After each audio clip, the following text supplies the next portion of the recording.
Chapter 3 Passion. Temper your eagerness. Although I still feel like a student, before I knew it, I had PhD after my name and had become a college professor in a small town in Massachusetts. I still recall vividly how my heart pounded at the thought of meeting my students for the first time. I was filled with eager anticipation, much like a teenager going on a blind date. I tried to remember the many wonderful teachers who had taught me, and I hoped I would embody some of their skill and authentic presence. Of the two courses I was teaching that first semester, one was the subject that had been the most inspiring to me when I was a student. Introduction to Buddhist Meditation. I didn't want this class to be merely theoretical. I wanted to provide students with a chance to actually experience meditation for themselves. I hoped that later, even after they graduated from college, they would turn to meditation when confronted with difficulties in their lives. I thought the best gift I could give my students was the ability to observe their own minds objectively and not be caught up in their ever-changing thoughts and emotions. I still remember my first lecture like it was yesterday. Before going into that class, I was worried about what I would say and how I would say it. But I ended up speaking passionately about the incredible variety of what is called karmic affinity in Buddhism. I told the students that according to Buddhist teachings, our gathering there that day was not the product of mere chance, but the result of our having met over countless lifetimes. I also said that since our time together was such a rare, precious occurrence, we should aim for a productive semester, as many of the students were freshmen. They were very sincere and seemed to have great expectations for college. The class size was limited to 25 students, so it was not difficult for me to learn all their names, and I was able to have brief chats with each of them. I found out why they were taking the class, what they hoped to learn. I liked them all and promised myself I would dedicate my time and energy to their education. My enthusiasm became even more evident as the class began. I gave my students a little more homework than the other professors, as I felt the urge to teach them as much as I could. When I received their assignments, I graded them very carefully and as quickly as I could.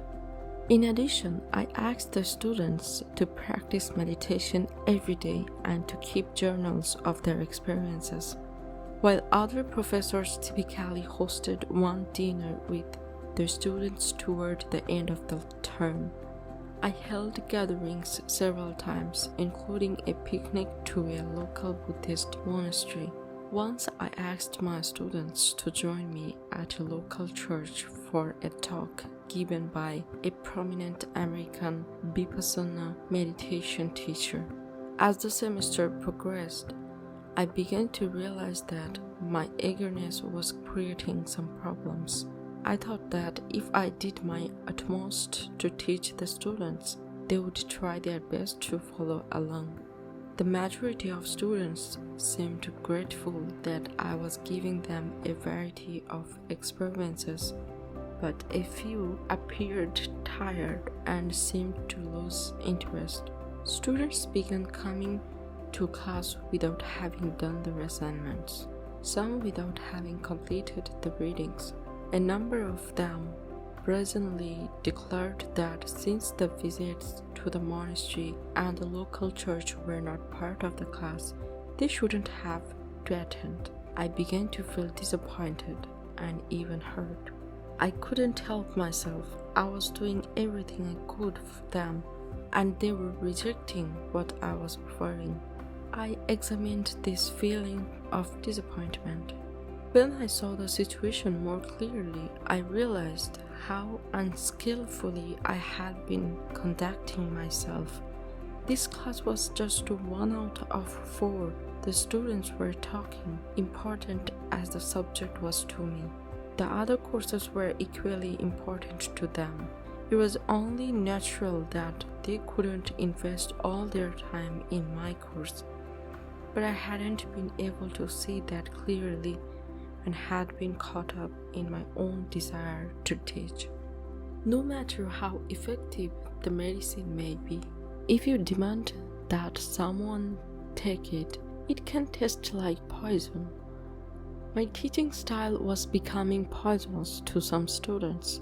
After this realization, in the middle of the semester, I altered the class to find an appropriate balance between my passion for teaching and my students' capacity to learn. To my amazement, the students noticed the difference almost immediately and began to respond positively. I didn't burden them with my overzealousness, and they slowly rediscovered their interest in the class on their own terms. When that happened, I realized something I should have known all along. When we are first given a job, especially one we have been working toward for a long time, it's easy to become overly enthusiastic as we are eager to prove ourselves. But in our excitement, we make the mistake of equating our own eagerness with effectiveness. Getting the job done well is more important than one's feeling of doing a good job. It takes wisdom to discern that these two are not always related. In some cases, one's jealous efforts can get in the way of achieving the desired outcome, especially if one is unable to see the needs of the others or working toward it together. Only when we know how to control this overflowing passion can we work harmoniously and effectively with others. Only then can we effectively share our enthusiasm with those around us. The toll of a bell is heard far and wide only when the bell is struck hard. Your influence won't spread far without the sacrifice of hard work. The world notices your efforts more quickly than you think. It is important that you work hard, but don't be enamored of the feeling of working hard. If you are drunk on that feeling, then you care less about the actual work than about how you appear to others to be working hard. The most dangerous people are those who have passion but lack wisdom. If you want to predict how a politician will act after winning an election, look at how he currently lives and how he has behaved in the past. A person does not live the way he says he would. He lives the way he has been living. Historically, the people who bring about change in society tend to be not the middle-aged, but the passionate youth. Their hearts are sensitive to the plight of the oppressed. Their spirits stand tall against injustice and fight for the voiceless. Hold on to that youthful heart and spirit no matter how old are you. Everyone is kind to someone they meet for the first time. The question is how long their kindness lasts. Don't be fooled just because someone is nice to you at first. When hiring, look beyond skills and experience to see if the candidate knows how to enjoy her job.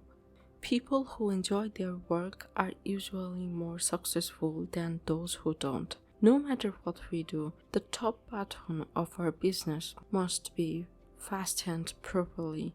If we think, I'll just do it this way for now and fix it later, it usually does not happen because later we may not have the motivation to fix it, or we just get used to the way it is.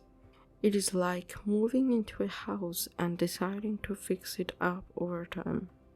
Even after many years, we never get around to fixing it up. We end up just living with the way things are for a long time. Someone thinks I will study hard so I can get into a prestigious college. Someone else thinks I will study hard so I can teach my sister, who cannot attend school because my family cannot afford to send her. Although they both have the same determination to study hard, their motivations are quite different. A vow to help others can summon immense energy from within. This is why people take the Bodhisattva vows to save all sentient beings. Before embarking on a journey of spiritual enlightenment, when you are making a decision, try to assess how many people it will benefit. If it satisfies only your ego and unnecessarily hurts many, then it is the wrong decision. Be the kind of person who can put yourself in someone else's shoes and understand something not just from your own perspective but from theirs as well. Are you trying to get closer to someone? Is it because you want something from him? If you wish to be truly close, then discard your ulterior motives. When you are genuinely kind without an agenda, then others will more readily open up to you. Some people are generous and kind to those outside their circle, while neglecting the needs of those within it. It is a mistake to take family and close colleagues for granted. When those closest to you feel ignored and betrayed, everything you have built can collapse in an instant. A large boulder is an example to us of how to stay true and not to waver even when waves of praise or criticism rush over us. Being right isn't important. Being happy together is. Every one of us has beliefs, values, and thoughts that are fundamental to us and that we cannot imagine compromising on.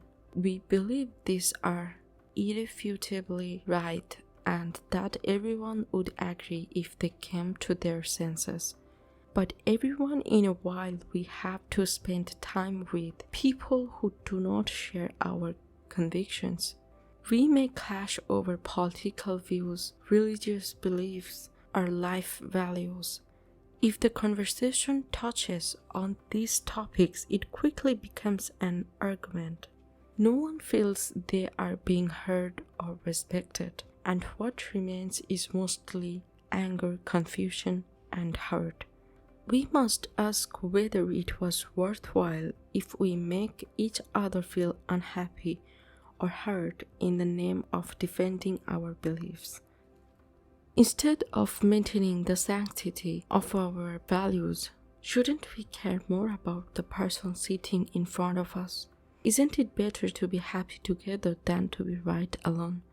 Trying to convince someone to adopt our views is largely the work of our ego. Even if we turn out to be right, our ego knows no satisfaction and seeks a new argument to engage in. Maturity comes with experience. One lesson of maturity is that we should not take our thoughts too seriously and must learn to curb our ego and see the bigger picture. Being right isn't nearly as important as being happy together. Instead of being the smartest person in the room, quick to critique others, be the warm-hearted friend, bringing people together and sharing things. Be the sensitive neighbor capable of feeling the suffering of others. If I want to convince someone, I first listen attentively and try to understand them.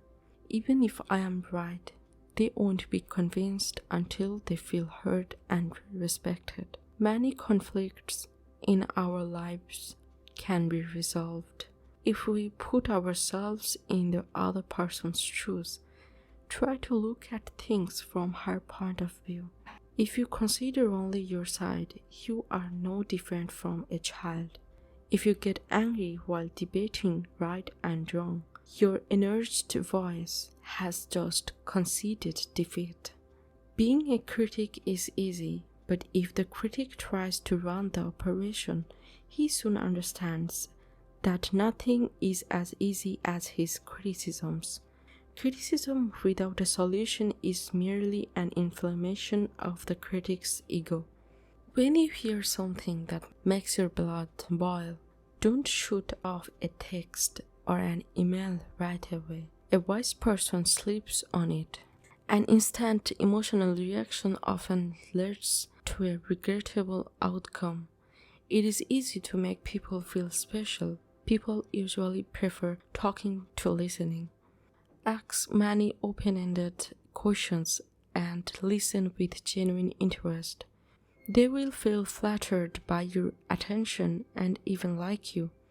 A powerful person is often surrounded by only yes men, helping their boss feel important and exceptional.